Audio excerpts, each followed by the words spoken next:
Hola, muy bienvenidos a este cuarto capítulo de Hablemos de Bienestar en Serio. Hoy hablaremos sobre liderazgo, bienestar y resultados, ¿cierto? Tengo dos tremendos invitados aquí, a Agustina Bellido, y Career Leader de Mercer, y a Andrés Bianchi, gerente de Relaciones Laborales de Banco BCI. Así que muy bienvenidos, es un honor que nos acompañen, porque hoy vamos a hablar de cómo los líderes conectan bienestar, innovación y resultados, ¿cierto? Nada, bienvenidos, que quiero tenerlos acá. Gracias, Javi. Gracias por la invitación. Por el espacio. Siempre es bueno hablar de estos temas, sobre todo con gente que viene entrando en el ámbito laboral, como que incursionando en este tema del liderazgo, sobre todo hoy en día que se hace mucho más importante, como yo siempre lo digo y lo voy a comentar seguramente, el qué y el cómo, que es el par ordenado para ejercer un buen liderazgo. El qué tiene que ver un poco con lo que yo debo hacer y el cómo es cómo lo hago. Y en eso está la clave. Si me adelanté alguna pregunta, ustedes. No, yo siempre lo digo. Me gusta esa motivación. Muy bien. No, pero a modo de contexto le quería como contar dos tremendos números que salieron. Uno es del estudio de tendencias globales y de talento del 2025 de ustedes, que dice que el 82% de las empresas en Latinoamérica reconocen que el bienestar integral es un factor clave en la productividad. Me llamó la atención lo alto del número. Y el otro, que el 67% de los trabajadores declara que su percepción de liderazgo influye directamente en su bienestar y compromiso. Ya están respaldados, o sea, los liderazgos sí importan. Y vamos a partir con Andrés preguntándote, en el podcast de Liderar con Empatía, mencionaste que la cercanía, la coherencia y la seguridad psicológica son claves en el nuevo liderazgo. ¿Cómo se traduce esto en el Banco BCI? Sí, a ver, el banco tiene una cultura centrada en las personas, desde sus inicios, y es lo que estamos permanentemente repitiendo a los líderes. O sea, aquí el cuidado por las personas es importante. Desde el ámbito de la cercanía, eso es lo primero, estar cercano, preocupado, con lo que decía recién, el cómo me hago cargo de las necesidades de las personas, eso es lo primero, o sea, por esta base de la pirámide, ¿no? Lo segundo tiene que ver con el tema de la coherencia. Nosotros tenemos un propósito, y ese propósito, y tenemos un perfil del líder que tiene 4 grandes palancas para ejercer. Y ese perfil está vinculado en el centro con los principios, que es la integridad, el respeto y la excelencia, que también es clave. Eso es parte, porque te das no solo serlo, como dicen por ahí, sino parecerlo. Y lo tercero, tal como hoy día está sucediendo, y lo dije en esa oportunidad, el tema de la seguridad psicológica. O sea, hoy día es un tema relevante, sobre todo para la cultura central de las personas, desde el punto de vista de poder dar la tranquilidad que la gente, de que los colaboradores digan las cosas, expresen su idea, comenten que están pasando por un mal día, por un problema, y no andar como con el garrote porque necesitas sacar un proyecto adelante. Entonces, en resumen, los elementos, como decía recién, están vinculados y que son un complemento, sino también se materializan en nuestra cultura, que tiene que ver con esto, con cómo cuidar a las personas desde que postulan, y de hecho nosotros lo dije en ese podcast, nosotros tenemos un ciclo de vida, desde que postulan, se desarrollan, avanzan, crecen, se mueven, se van afuera por un tiempo, vuelven, trabajan desde fuera, porque te voy a contar ahí algo que tenemos, y ya al final cuando toman la decisión de dejar la organización. Entonces, en todo este ciclo de vida es donde tiene que estar presente. Y se capacita a los líderes. Nosotros tenemos una academia de liderazgo, de la cual tengo la suerte de ser un facilitador, y con nuestro par, nuestro gerente, porque no es lo mismo ir a comprar un taller de liderazgo que armar un taller de liderazgo. Porque cuando tú lo armas, claro, a nosotros hace muchos años, ya 18 años de facilitador de la academia, y de hecho uno de los módulos que hago, que me encanta, lidérate a ti mismo, porque yo creo que el liderazgo parte por ti. Claro. Si tú no te conoces, es imposible que conozcas al resto de tu equipo, imposible. Lo que siente, lo que lo motiva, qué emoción tiene, por qué llego hoy día así, lo que he hablado, qué tan cercano soy, entonces es imposible. Y efectivamente tenemos ese taller que es lidera de ti mismo y luego viene lidera tu equipo. Entonces, y me encanta hacerlo porque al final lo que haces tú es eso, o sea, es con el propósito, lo vinculas con el propósito de una persona, lo vinculas con el propósito del banco. Entonces, tienes a las personas en el centro. Ese es un poco, y así nosotros venimos trabajando, hace años.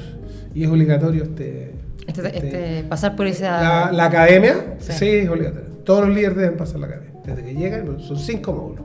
Y yo y el segundo, que tiene que ver con líder de ti mismo. Nada. De hecho, la próxima semana tengo. Buenísimo. Muy bien. Buena. Tengo que dar. Qué buena. Sí. Agustina, tú eres la otra cara de la moneda. Tú eres parte de Merce, ya hay 18 años allá. Te quería preguntar, porque tú en otro foro dijiste, el bienestar no es una moda, es una estrategia.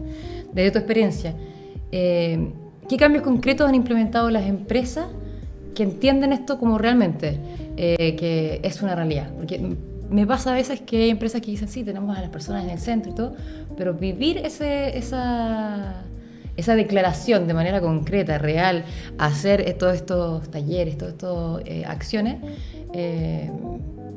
¿cómo se lleva a la práctica? ¿Cómo el bienestar ya no es una moda? Bien. Estrategia. Buenísimo. Bien, gracias Javi. Andrés, buenísimo, muy interesante.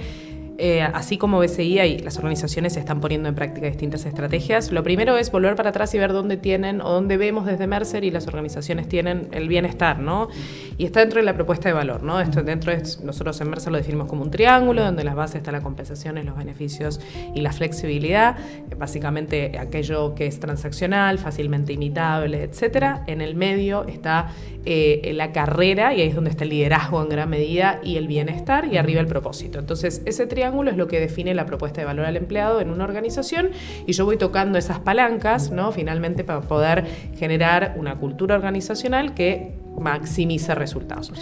Cuando veo la dimensión bienestar, Javi, yo te diría, en Mercer lo definimos entre 5 y 4 dimensiones, le vamos agregando dimensiones, y ahí es donde aparece la relación con los resultados, ¿no? Es decir, una de ellas es el bienestar mental, el bienestar físico, el bienestar emocional, que sería el 5, la salud financiera, y bueno, el 4, porque después se repite un poquito de lo que es el bienestar grupal, claro, para decir que de alguna forma, además de estar bien, necesito estar en conjunto con gente. Entonces, cuando uno mira los números en las organizaciones y se da cuenta de que cuando una persona está pasando por un mal momento financiero, por ejemplo, voy entrando ahí, que yo creo que hablar de salud mental es algo que ya deberíamos todos estar conversando todos los días. El tema de, por ejemplo, salud financiera. Nosotros hacemos un estudio al año en donde le preguntamos a la gente cuántas horas dedica a revisar sus temas financieros. Bueno, 8 horas por semana es el promedio de la gente en Chile que está pensando en distintos temas. Puede ser que le esté faltando plata o sobrando plata y viendo dónde invertirla, ¿no? Pero finalmente la preocupación financiera, imagínate que te está ocupando una jornada, ¿no? Entera. Y la gente, ¿cómo está rindiendo esa persona que no sabe cómo, que está sobreendeudada? Que está endeudada en el mercado formal, que está endeudada en el mercado informal. Entonces, el ausentismo que eso genera mezclado con que puede tener otro tipo de problemas. Entonces, Javi, cuando decimos esto es, realmente yo puedo tener una declaración respecto a qué siento que es bienestar, y nosotros creemos en algún punto, esto ha ido cambiando, que las organizaciones se fueron muy para el lado del bienestar físico, ¿no? Es decir, una persona, voy a dar desde... Todo esto se tangibiliza en la base de la pirámide, en la oferta de valor, en el beneficio. Entonces, bueno, te doy gimnasio, te doy ahora algo online para que puedas elegir. Eso es muy importante. Sabemos que obviamente el ejercicio físico va a hacer un cambio en la salud mental también. Pero hay otras palancas que si verdaderamente no las tomamos en cuenta y no las declaramos, van a tener un impacto en ausentismo, gente que está mal, que no está siendo productiva, y finalmente en qué impacta eso en la última línea. Y lamentablemente voy a hacer algo que es medio raro, pero decirlo, pero es un robot no siente, ¿no? Entonces a veces, por ahora, no sé, vamos a ver en 30 años, pero un robot no siente. Entonces, ¿cómo finalmente uno logra, ¿no?, transformar al humano para que verdaderamente logramos potenciar aquello que sí es beneficioso para la organización? Lo estoy pidiendo desde un lugar muy, muy capitalista realmente, pero verdaderamente ahí es donde decimos, che, es muy importante tener a la persona sana, ¿no?, en toda dimensión del alma, porque si no, ¿qué pasa, ¿no? Y tú asesoras a un montón de empresas. ¿Tú ves un cambio real de aquí a futuro del trabajo. A ver, tuvimos esa discusión el otro día respecto al rol de la empresa, ¿no? Es decir, yo ahí tengo, y ahí no quiero mezclar mi opinión personal en la opinión de Mercer, ¿no? Finalmente nosotros como Mercer creemos que las organizaciones tienen que tener una propuesta de valor alineada a su propósito, y eso es importante. No todas las organizaciones van a poner el foco en el bienestar, aunque aunque suene políticamente correcto esto que decimos. Nosotros tratamos de decirle a la organización, tu propósito tiene que estar alineado, de nuevo, ¿no? Con esta propuesta de valor. Entonces, si tu propósito es alimentar a todo Chile, es un ejemplo, o que llegue energía a toda... Bueno, obviamente hay un propósito vinculante, ¿no? Entonces tiene que haber una alineación entre el bienestar, y sí creo que se lo toman realmente en serio. Este es un ejemplo. Pero hay otras organizaciones que en realidad, y hay que decir, bueno, un poquito, si dije para capitalista, más mercantilistas, en donde tal vez hay foco en otros puntos, ¿no? del bienestar. De nuevo, nadie quiere a alguien enfermo. Suena medio políticamente incorrecto lo que estoy diciendo, pero verdaderamente es importante la coherencia. Y lo que hemos visto a través del tiempo es que las organizaciones se fueron muy para un lado, sin verdaderamente tener políticas alineadas a esa declaración, y la gente se los ha reclamado. Entonces hoy están mirando un poquito el estado de resultados, que está medio tight para todas las compañías, y declarando y haciendo, ¿no? Lo que verdaderamente está alineado a su propósito organizacional. Por supuesto. Oye, déjame complementar algo, porque voy a salirme un poco de la pauta. Déjame complementar algo. Dale.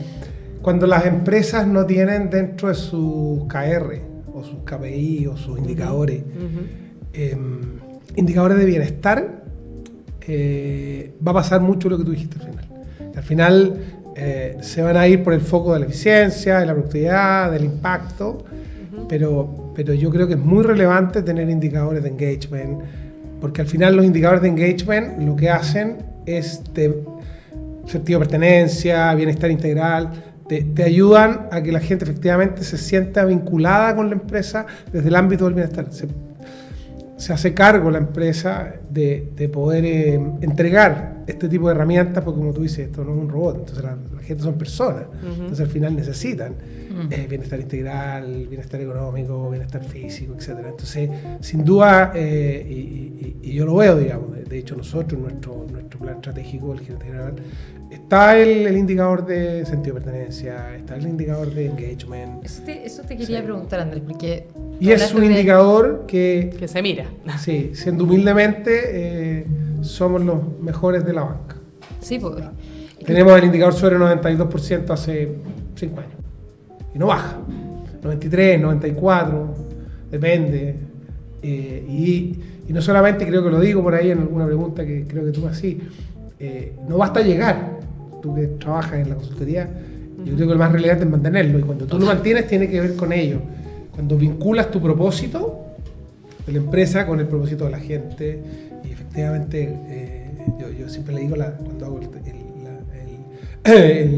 la academia de liderazgo, tu propósito personal sí o sí tiene que estar vinculado a la empresa donde tú trabajas, con el propósito de la empresa.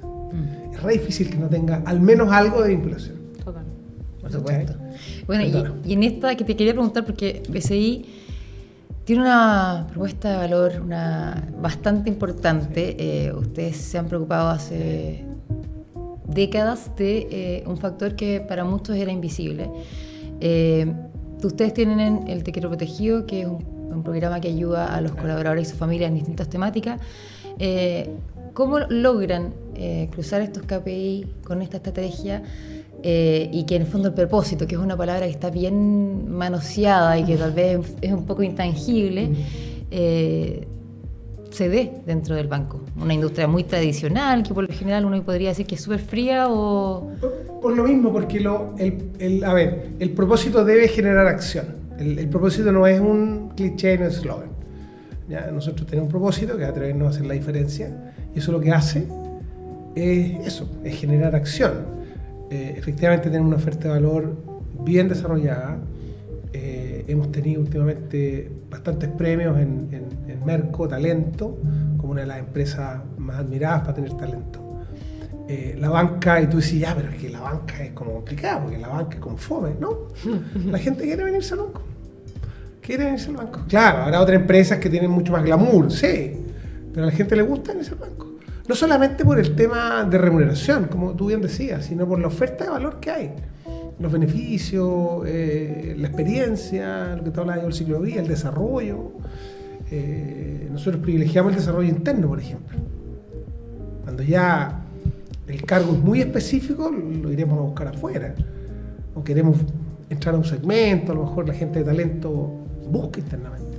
Es parte de nuestra historia, de nuestra cultura. Por eso cuando yo te hablo de que el banco tiene un foco que es las personas en el centro, tiene que ver con esto. Nosotros también tenemos un eslogan, la experiencia, lo mejor de la vida, lo bueno de la vida con lo mejor del trabajo. Buena. Y siempre, y lo digo así porque a veces en algunos libros por ahí de liderazgo dice conciliación de vida y trabajo. No me gusta la palabra conciliación porque la palabra conciliación en el lenguaje más puro es dejo algo por otra cosa. Y aquí no estás dejando nada. Lo bueno de la vida con lo mejor del trabajo es lo busco, o sea, lo compatibilizo, no concilio. Por eso yo voy a conciliar la vida con el trabajo, ¿no? Alguna vez nosotros pensamos, porque tiene esa connotación, desde mi mirada, un poquito negativa, que dejo el trabajo por mi vida personal o dejo la vida personal por el trabajo. Una u otra. No. Lo mejor de la vida, lo bueno de la vida con lo mejor del trabajo. Eso es. Y así te vas entrando. Entonces, y te quiero protegido que tú me hiciste la pregunta, quiero vincularlo. Nosotros, un poco lo que decías tú. Claro, hoy día las leyes nos exigen tener encuestas internas a través de los sucesos, de tener un ambiente grato, seguridad psicológica. Pero lo que nosotros vimos es que, y voy a este como upgrade, el banco no solo se preocupa de la gente, de los colaboradores que trabajan en el banco. Y el Te Quiero Protegido lo que hace, y un poco para lo que nosotros lo tenemos, no se hace cargo de la problemática laboral, se hace cargo de la problemática de la persona, en su vida personal, no en lo laboral. Si para lo laboral tenemos las mutualidades, tenemos otras herramientas. Lo que hacen ustedes, y cuando iniciamos esta alianza hace algunos años atrás, es cómo nosotros nos hacemos cargo de cómo lo está pasando esta persona. Porque también tiene familia, tiene hijos, tiene hermanos, tiene primos, tiene problemas personales, tiene problemas financieros, tiene problemas legales a lo mejor, que nosotros como organización no lo podemos asistir porque está fuera de su ámbito laboral. Pero si la persona no está bien como persona, tú lo dijiste, va a impactar en la productividad. Si tiene un problema legal, le va a afectar en la productividad. Si tiene un problema económico, le va a afectar en la productividad. Entonces esto afecta. Entonces te tenés que hacer cargo. Y no solo en la pega, como digo yo. Te tenés que hacer cargo de lo que vive, de que la persona llegue bien a trabajar, como tú lo decías. ¿Y tú crees que eso ha tenido un impacto? ¿Cómo medís ese impacto? Porque hay muchas empresas que tienen la postura contraria, que dicen, eso es una mirada muy paternalista, yo no tengo por qué meterme en esto. Es que vuelvo al centro, vuelvo a tu propósito, vuelvo a tu cultura organizacional. Si nosotros no tuviéramos una cultura centrada en las personas, no me hago cargo. Soy transaccional. Pero nuestra cultura basada en la gente, formar a los líderes, formar a la gente, hacernos cargo de sus preocupaciones, darles un elemento adicional para que la gente se sienta bien acompañada, es cosa de mirar los niveles de engagement. ¿Cuánto tiene? 92, 93 hoy día. Y seguramente vamos a llegar a 94. Es cosa de mirarlo. Ahí tú, ese es el indicador. Y ese indicador no anda solo, anda con todos los programas que tenemos. Los programas de salud, los programas de fitness, los programas de financieros, los programas, todo. La asistencia social, los programas delicados, el tema de la salud, las enfermedades catastróficas. ¿Para qué vamos a hablar? ¿Para qué vamos a entrar en los temas catastróficos? Que es una realidad. Obvio. Pero si no te haces cargo, la gente no anda bien. Si la gente no anda bien, te evalúa. Si no hay que tapar el sol con un dedo, te evalúa. Obvio. Oye, y hablando de otro gran desafío que existe en el mundo, ustedes también presentaron el decálogo de buenas prácticas para reducir las brechas de género. ¿Por qué la equidad y la inclusión se están convirtiendo en indicadores tan relevantes para el bienestar empresarial? Bien. que creo, bueno, bien importante, y ahí vamos a ir a esa pregunta y estaba por decir eso. A ver, hoy creo que hemos trascendido un poco solamente hablar de equidad e inclusión. Creo que y de hecho ha habido una crisis de eso. Yo cuando leía la pregunta, Javi, decía, bueno, creo que está bueno hacerla, porque también es importante todas las miradas. Yo acá estoy como medio de abogado del maligno, pero es como todas las miradas, ¿no? Es decir, equidad e inclusión es crítico, ¿no? Diversidad, equidad e inclusión. Ahí hablamos de un tema de género. Nosotros nos ocupamos mucho del tema de cerrar la brecha salarial de género como una de las cosas que hacemos en el día a día. Todavía acá en Latinoamérica seguimos hablando de que el hombre gana más que la mujer. Hay otros países en donde ya la curva está al revés. Entonces hay un tema de equidad, ¿no? Es decir, por eso lamentablemente acá todavía hablamos de esta forma, pero siempre hay que estar mirando, aquella brecha no cerrada o no explicada, que eso también es importante como dato. No veamos solo la brecha, sino brecha no explicada por desempeño, antigüedad u otras cosas, ¿sí? Perfecto. Pero cuando voy a diversidad, equidad e inclusión y en tu pregunta de equidad e inclusión, digo, ¿por qué tuvimos una crisis? ¿Y por qué sigue siendo importante, pero algunas organizaciones lo empezaron a esconder o otras organizaciones dejaron de medirlo, lograron transparentar que finalmente no les interesaba tanto, ¿no? Es decir, era la moda. A ver, de nuevo, cuando uno habla de equidad salarial hay algo bien, no tan romántico, digamos, hay algo bien claro que tiene que ver con esta palabra de injusticia. Entonces ahí sí hay un impacto automáticamente la confianza, entonces yo no confío, como dice Andrés, bajan los indicadores de engagement y eso tiene una correlación con los resultados organizacionales y más en empresas de miles y miles de trabajadores, ¿sí? Es decir, eso es una realidad en todo tipo de organización, pero en empresas muy grandes es muy, muy bueno tener un indicador tan importante porque sin duda son el motor, ¿no? Que mueve y puede multiplicar el resultado. Pero si vuelvo a lo que ha hecho que entremos en crisis en estos temas, tiene que ver con la falta de coherencia.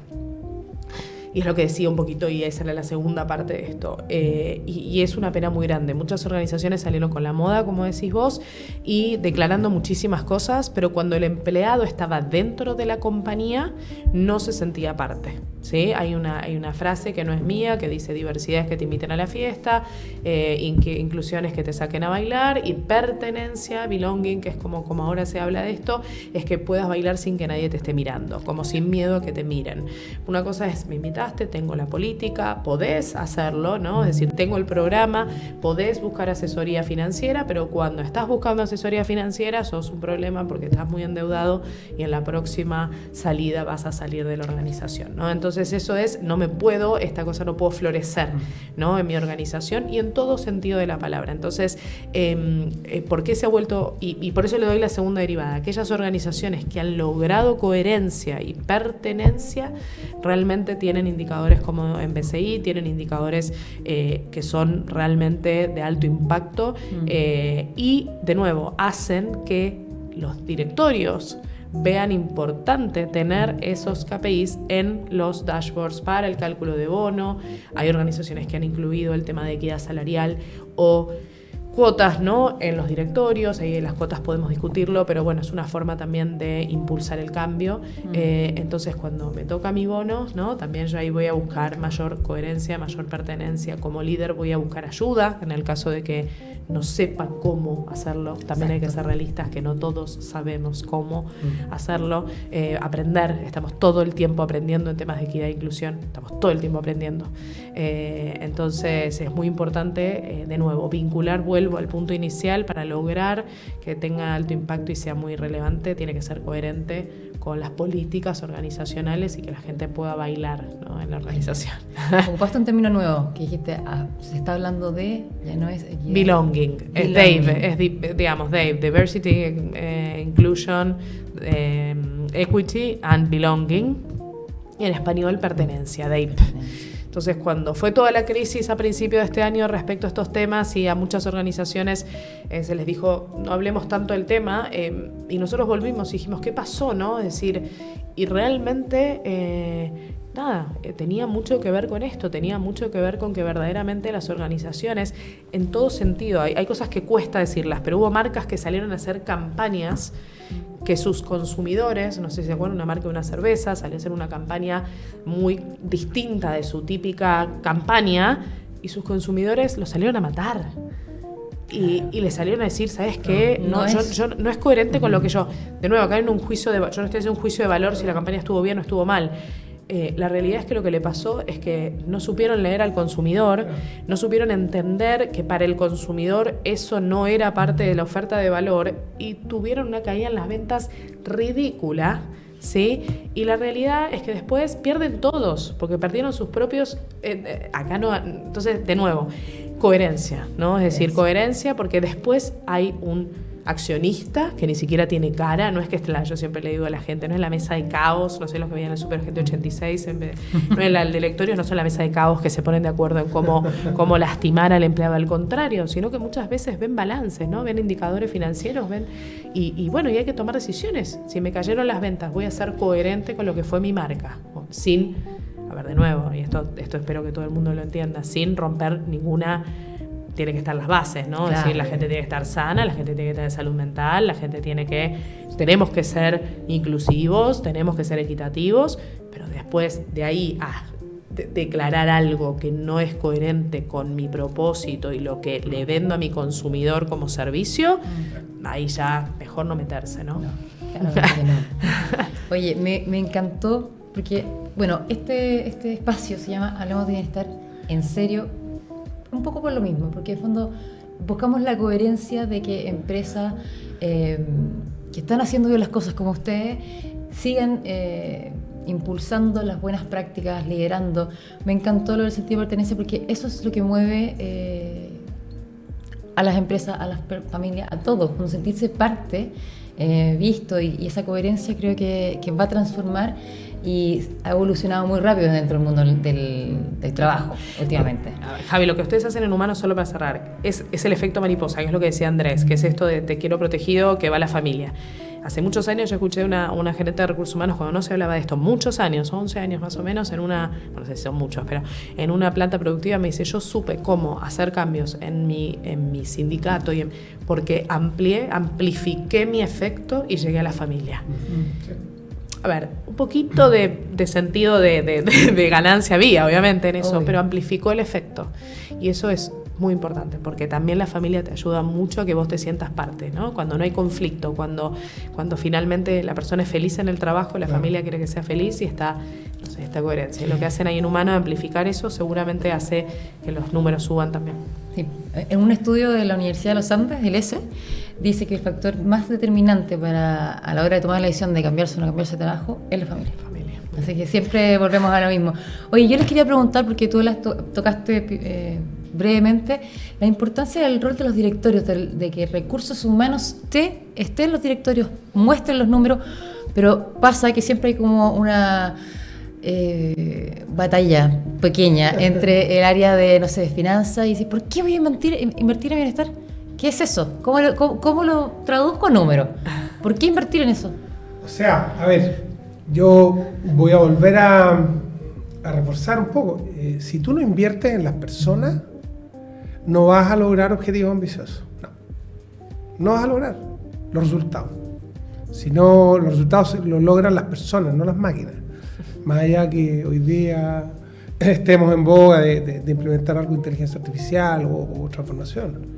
Entonces, es súper importante de que en los directorios, y que son bien inclusivos, bien diversos, entiendan que el factor humano es un factor importante y clave para el desarrollo de la organización y la sustentabilidad. Porque no solamente porque los números se logran, porque la gente lo logra. No llegan porque vienen las empresas y van a querer comprar o van a querer invertir.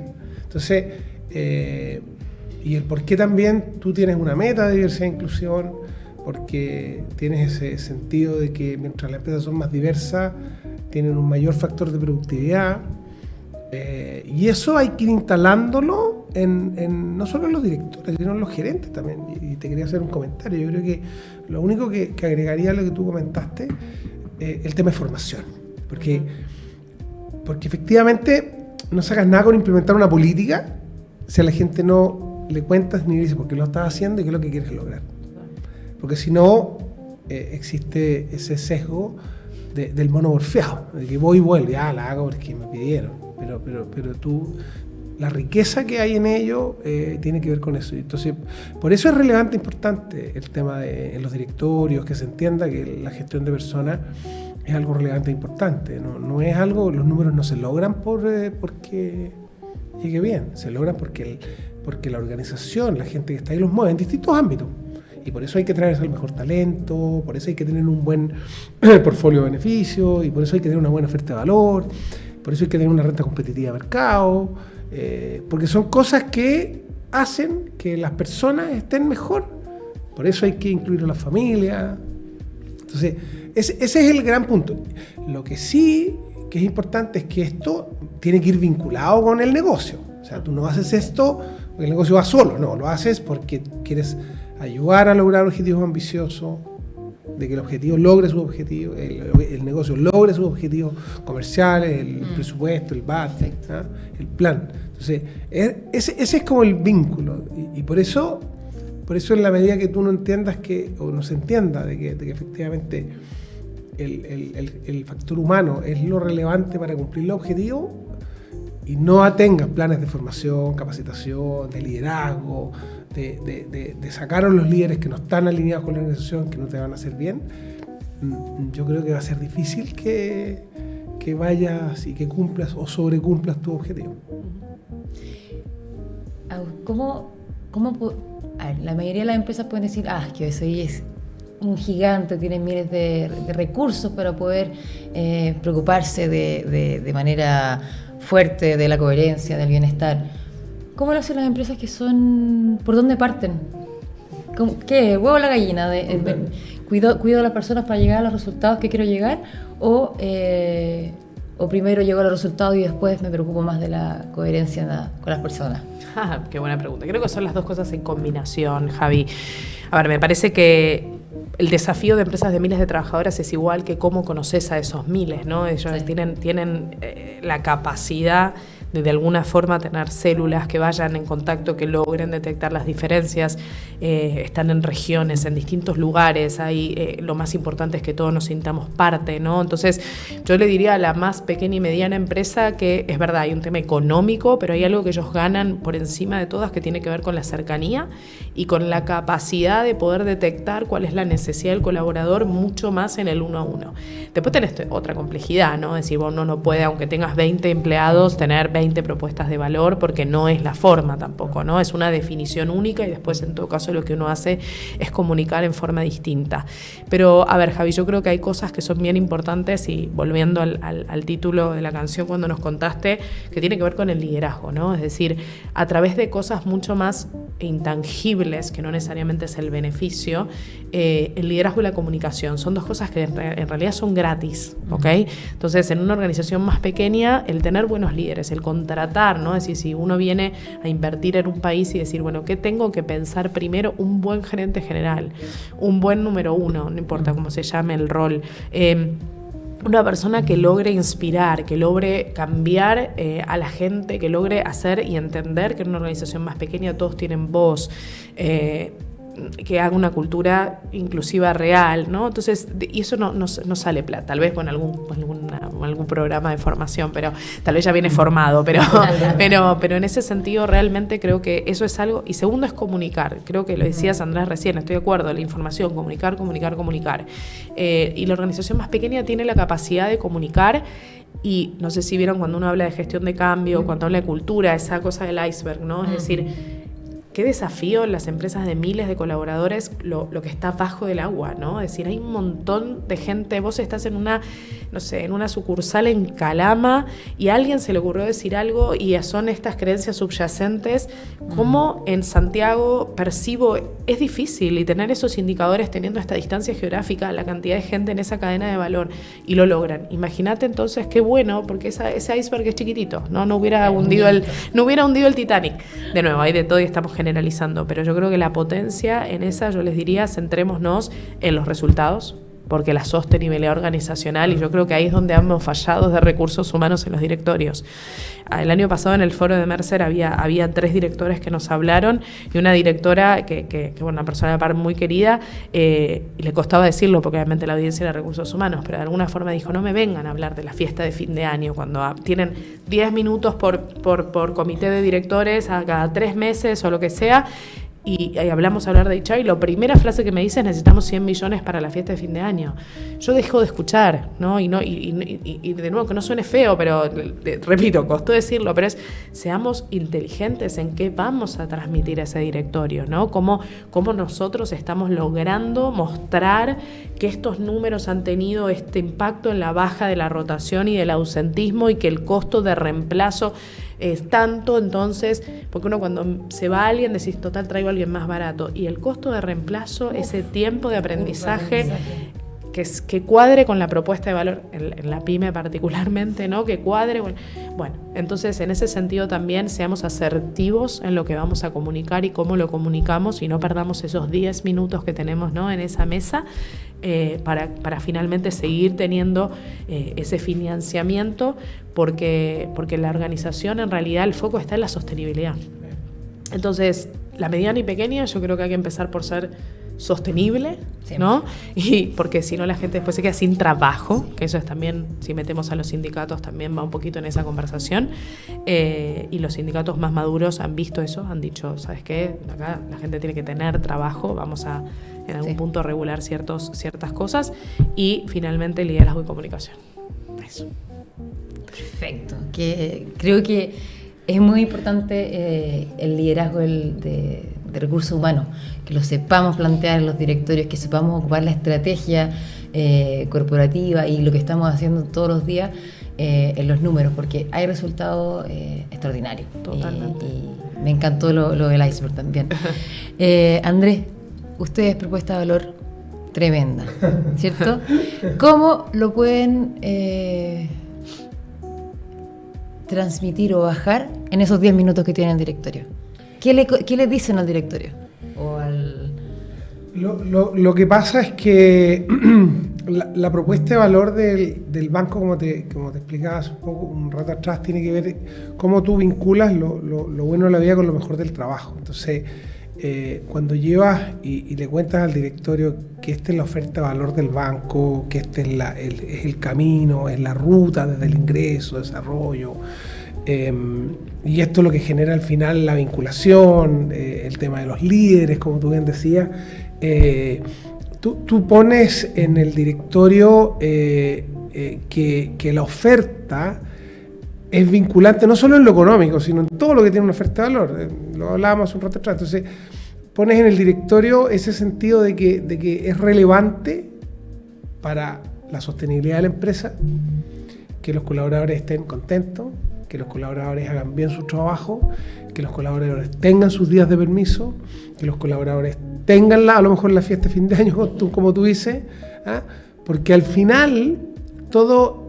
que tengan la flexibilidad, que puedan tomarse un par de meses para trabajar fuera de Santiago, porque al final, insisto, todo esto, la oferta de valor, se vincula con el indicador de pertenencia, se vincula directamente.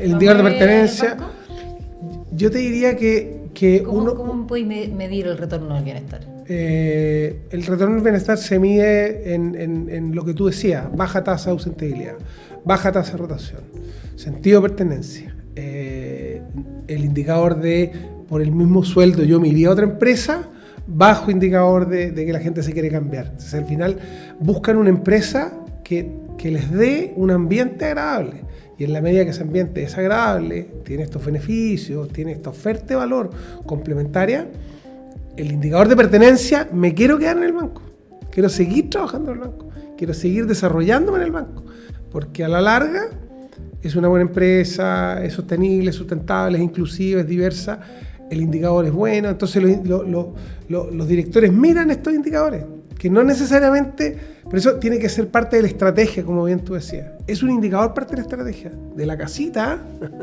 es un pilar. Colaboradores es un pilar. El financiero es otro pilar, el riesgo otro pilar. Son pilares. Claro. Son pilares que si falta uno, la casa se desestabiliza.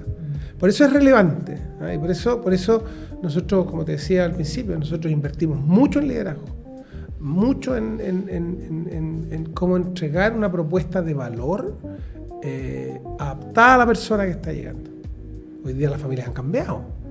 Ya no son solamente hogares, mamás, papás, abuelitos, porque ese es otro error, que nosotros pensamos que la familia directa solamente el papá o son la mamá y el papá. Hay un tío que de repente es parte de la familia directa porque yo me estoy haciendo cargo como el mayor de mis hermanos porque el tío está con un problema de salud. Entonces, ese tipo de cosas que a la gente le preocupa, los animales, todo, cualquier cosa. Entonces, estar abierto a esto hace que tu empresa sea atractiva y por eso, y los indicadores lo dicen, vas a Merco, atracción de talentos, somos una empresa, creo que este año nos sacamos el tercer o cuarto lugar, donde la gente quiere venir a trabajar. Pero es eso. Marca empleadora. Marca empleadora. Felicitaciones. No es solamente el profit, no es solamente la ganancia, no es solamente el bono. ¿Cachai? Entonces, ¿cómo me siento feliz y seguro? Tremendo. Y hablando de eso mismo, como desde la estrategia, tú hiciste un artículo, Talento Senior, la integración de la que poco se habla. Pero para lo interesante se lo recomiendo a todos. Ese es un tremendo desafío que se viene, porque se están mezclando dentro del mundo del trabajo distintas generaciones. La gente antes se pensaba que se iba a jubilar a los 60, 65 años, pero te quedan 20 años, 25 años todavía que las personas son productivas, que pueden ser parte, que pueden enseñar ese liderazgo. ¿Cómo podemos hacer parte o mejorar dentro de la estrategia estas distintas generaciones que se van a encontrar en el mundo laboral de aquí a 10 años? ¿Cómo hacemos parte de la estrategia? Bueno, lo primero es que me cuestiono a mí mismo, digo, estaremos hablando tanto de este tema porque estamos creciendo, nos estamos envejeciendo nosotros. ¿Qué estarán hablando los de 25, no? Es decir, como que, no, pero, y no, en serio, igual, y lo creo, al contrario, lo que digo es qué bueno que estemos hablando de esto. Y sí, esto es un chiste, pero es impresionante la cantidad de veces en estas últimas semanas que me ha tocado abordar este tema y que sí, la realidad es que trabajamos con estamos ayudando a varias corporaciones, el tema hoy está sobre la mesa, ¿no? Y como decís vos, Javi, hoy en día tenemos 4 generaciones trabajando en las organizaciones. En nuestra encuesta, la encuesta de compensación total de Mercer, tenemos un 15% de generación Z, ¿sí? Que son chicos que tienen hasta 23 años, un 52% de generación Y.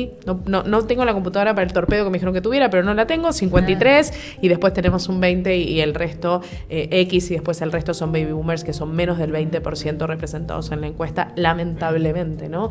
Entonces tenemos 4 generaciones ya conviviendo en las organizaciones, están creciendo nuestros hijitos ahí, ya estamos con los nuevos que están a punto de llegar, y la realidad es que necesitamos entender la complementariedad de ese mundo en donde una persona hoy en día de 55, 60 años es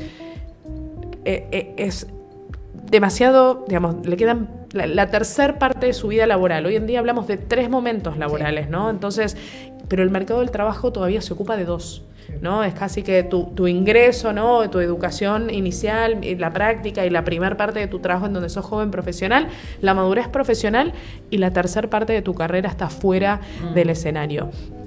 Y no estamos hablando de los 60, la Silver Economy, que el World Economic Forum habla de eso, etcétera, sino que estamos hablando de los más 50, ¿no? Es decir, y más 50. En el 2050 en Chile, el 50%, de todos los 50, me parece un trabalenguas. Vamos a necesitamos que somos nosotros, digamos. Yo hice la cuenta y dije claramente en el 2050 voy a tener 50. Entonces, uno dice, es el 50% de la población. ¿Cómo me ocupo de esa gente? Y lo decía Andrés, educación continua, desaprender para aprender, ¿sí? En especial en los temas digitales, ¿no? Es decir, el tema del mindset digital, que es para todas las generaciones. No quiere decir que un chico de 20 años tenga adaptación digital, hay que tener mucho cuidado con los sesgos. Hay gente que no tiene acceso a la digitalización como uno cree por edad, ¿sí? Es decir, una cosa es manejar redes sociales, otra cosa es saber trabajar con la tecnología, ¿sí? Ojo con eso. De hecho, creo que los mayores tienen mayor adaptación al trabajo con las herramientas digitales muchas veces, porque lo han hecho por más tiempo en su carrera laboral. Pero Javi, a ver, para no hacer tan larga la respuesta, es crítico el empezar a entender cómo es mi demografía organizacional. Para eso nosotros hablamos de arquetipos. Se vincula mucho a la propuesta de valor al empleado y lo podemos ver en distintas cosas. Entender cuáles son mis públicos objetivos, tanto para hablar de beneficios, para hablar de cómo me vinculo con el propósito, pero también para hablar de desarrollo, ¿no? De carrera, de aprendizaje. ¿Qué necesita esta persona para upskillearla y poder reconvertirla laboralmente y que me propicie una complementariedad con esta persona que es 30 años más joven, que en realidad no tiene idea? El otro día una persona me decía, no sé, a mi hija le cuesta leer las agujas del reloj. Y seguramente va a pasar, nuestros hijos tal vez no las sepan leer directamente, ¿sí? Porque finalmente hay una vinculación con la digitalización. ¿Qué perdemos? ¿Qué ganamos? Imagínate en algo tan básico en lo que tiene que ver con el mercado laboral. Entonces, en ese sentido, nuestra preocupación tiene que ver con la flexibilidad laboral. En general, el más 65, ya voy ahí, no quiere o no puede estar de 8 a 8 en una oficina y está bien. Entonces necesitamos mayor flexibilidad, necesitamos mayores roles de consultor, de externo, o de estar adentro de la organización, ¿no? Pero que las leyes laborales también se adapten y que las organizaciones piensen que verdaderamente no van a encontrar, voy a hacerte, no me vuelvo al mercantilismo de mi parte, no van a encontrar gente. En el 2050, si el 50% de la población va a tener más 50, si no empiezo a adaptar mi forma de trabajar hoy, faltando 25 años, 25 seguramente años, que nada. En 15 hablemos y vamos a estar igual, ¿no? Es como la ley de las 40 horas. Nos dieron 2 años y todavía no sabemos cómo el año que viene hacer 42. Sí. Entonces, tenemos tiempo. Pero ¿cómo nos estamos entonces organizando en un mercado del trabajo que va a ser diametralmente distinto del que tenemos hoy en día, pero para ocuparnos de ese 50% de la población que va a ser más 50? Yo creo que ahí es muy importante tener todos los datos para poder anticiparnos y no esperar que exista una ley o alguna política pública para la inclusión de personas de 65 años. Sí. ¿Qué tan relevantes son los datos ahí? Mira, a ver, relevante. O sea, los datos son clave. Hoy día estamos en una sociedad donde, como decía alguna vez un profesor mío, el de los dígitos oscilantes, que es más o menos bueno. No. Hoy día los datos son clave. Nosotros tenemos un área en la organización que es Data Analytics, que es la que trabaja desde el ámbito del cliente, del colaborador, por lo que tú decías. ¿Cuántos papás o mamás tengo? ¿Cuántos hijos menores de 20 años? ¿Cuánto generación baby boomer? ¿Cuánta generación Z? La oferta de valor del banco ha mutado por años. Hoy día, ¿a quiénes les entrego este beneficio? ¿A quiénes les entrego este beneficio? La flexibilidad 360. ¿Quiénes ocupan el programa flexibilidad 360? ¿Quiénes van al extranjero a trabajar? O sea, los datos son clave para tomar decisiones. ¿De dónde muevo la aguja? Me voy por esta línea, por esta otra. Hago un programa de upskilling para la gente que va a generar en la organización un cambio. Hago un programa de reskilling para estas personas que vienen de un cajero, un administrativo. ¿Cómo yo le doy herramientas con lo que tú decías? O hago un programa de outskilling, que es cómo lo ayudo a enfrentar su nueva vida. Buenísimo. Nosotros tenemos esos 3 programas. Entonces, los datos son relevantes porque con datos se toman decisiones. Si tú no tienes datos, es muy difícil tomar una buena decisión de qué hacer, a quién promover, dónde están los problemas de clima, dónde intervengo, cómo lo ayudo a este líder. Son clave en la organización. No solamente desde el ámbito de los clientes, ¿cierto? Para generarle una oferta de valor al cliente comercial, sino en la interna de generar una buena oferta de valor a los colaboradores de las distintas áreas. Hoy día el seguro mascota, el seguro de mamá, el espacio para las reuniones de trabajo, el espacio para las reuniones de colegio. O sea, cómo tú tienes que mapear a tu organización. En lo que quiere, conocerlo, en lo que quieren, cómo lo usa, dónde lo usa. Y hay que ir cambiando. Las organizaciones son dinámicas. Extraordinario. Y comparto lo que tú decís, son dinámicas, tienes que prepararte para adelante. Solo lo último, para entrar en ello, nosotros tenemos un programa muy bueno a propósito de los baby boomers, que es un programa liderado por nuestro presidente, que se llama los BCI Senior, que son gerentes de la organización que han dejado la organización porque se han ido, porque han cumplido su edad, están jubilados, quieren... Y con ello tenemos programas de formación interna. Buenísimo. De cómo transmites, no solo la cultura, sino cómo transmites lo que esa persona aprendió en riesgo, en seguridad, en venta, en liderazgo. Y ellos tienen un espacio, tienen unos talleres donde la gente se inscribe en un caso de problemático, en un caso ético.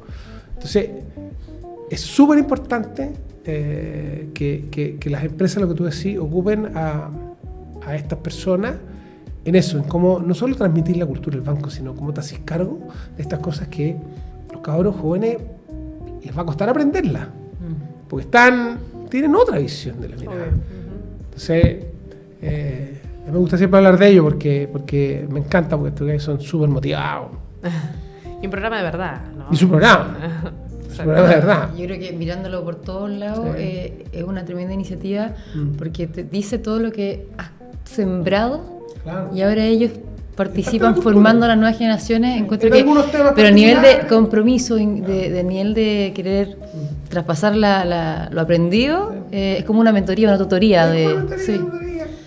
Oye, antes de terminar, porque nos queda muy poquito tiempo, quiero preguntarles, se nos viene el 2026. ¿Cuál será el consejo, así como lo más relevante, que tú podrías darle a un encargado de recursos humanos sobre algunos de estos puntos? ¿Dónde habría que poner foco el 2026 a una empresa mediana? Bien, creo que lo que decía Andrés y lo que le preguntaste vos, los datos. Tratar de, si no tengo nada, voy a una empresa que no tenga nada. 3 escenarios. La empresa que no tiene datos. Empecemos a entender a nuestra población, revisemos, tratemos de trabajar con esta lógica de arquetipos, de no mirar demografía solamente, porque esta lógica de arquetipo es que no todos los millennials quieren lo mismo. Hablábamos de, yo entré con 21 años a Mercer y hoy tengo 40 y sigo acá. Es decir, y cuando me contrataron, mi mamá se acordaba ayer que me decía, cuando entraste, que fuiste con pedidos, ¿te acordás? Y sí, era millennial y me quedé, ¿no? Y si me hubieran sesgado, tal vez hubiera salido de la organización. Sin embargo, hay que entonces datos, ¿no? Mirar arquetipos y poder de esa forma entender para poder empezar a tomar pequeñas decisiones. Los que tienen los datos y no han hecho nada, traten de empezar a ver qué tienen, ¿sí? Para poder empezar a mejorar la comunicación. O no tienen buenos niveles de engagement. Tengo datos, creo que entiendo a mi población, creo que la entendí. Bueno, ahora empecemos a ver cómo estoy vinculando la propuesta de valor y si estoy realmente articulando bien. Y los que están maduros, tal vez tratar de trascender, ¿no? Tratar de ir a flexibilidad de la propuesta de valor, tratar de ir a algo que sea con elección del colaborador, por ejemplo, ¿no? Poder hablar de temas flexibles, una plataforma en donde yo pueda elegir qué quiero, qué no quiero, ¿no? Porque cuando ya alcancé cierta madurez y tengo bien cuadrado lo que le falta a la del medio, no tengo buenos niveles de engagement, tengo 1.000.000 de beneficios, pero en la realidad, bueno, esta organización tiene que empezar a comunicar mejor y cuadrar mejor su propuesta de evaluar los arquetipos. La más madura puede ya pasar al universo de la flexibilidad, que creo que es maravilloso y también va a aumentar sin duda el compromiso. Extraordinario. Andrés, la recomendación para tus pares del 2026. Yo les diría 2 cosas. Liderazgo transformacional. Eso, o sea, y eso está vinculado con no tenerle miedo a los cambios y a lo que se viene, sino ser parte de ello. Yo tengo 61 años, que creo que te contaba, yo 40 años en la organización, he pasado por todas las transformaciones que podríamos decir que ha tenido la banca. Y aquí estoy. Sigo con motivación, sigo con ganas. Eso, o sea, liderar para los procesos de transformación que se vienen. O sea, estar cerca, la cercanía. No entender de que lo bueno de la vida con lo mejor del trabajo es una conciliación, sino que son 2 temas complementarios. Que te lo decía hace un rato. O sea, es como yo lidero un equipo con el propósito detrás para lograr los objetivos con los distintos cambios que se vienen y no le tengamos miedo al auto electrónico, no le tengamos miedo a la inteligencia artificial, no le tengamos miedo. Nada. Hay que ser parte de ello. Usémoslo a nuestro favor como motores de Por eso el cambio. liderazgo tradicional ya salió, ya se fue. Por eso tiene que ser un liderazgo transformacional. Es como yo me adapto al proceso de transformación que está viviendo el mundo. No solamente el país, ni mi barrio, ni mi banco, el mundo. Oye, quisiera agradecerles por esta tremenda conversación. Yo sé que podríamos estar mucho rato más, pero me quedo con la idea de la importancia del compromiso, de ver a las personas como tales, con sus diferencias, a la importancia del liderazgo innovador, más empático, más humano. Nada, les quisiera agradecer por todos estos minutos de conversación. Y nada, muchas gracias y los invito a todos a que vean el próximo capítulo de Hablemos de Bienestar en Serio, el 14 de noviembre. Así que muchas gracias. Gracias a ti por la invitación. Gracias a ustedes. Se pasaron.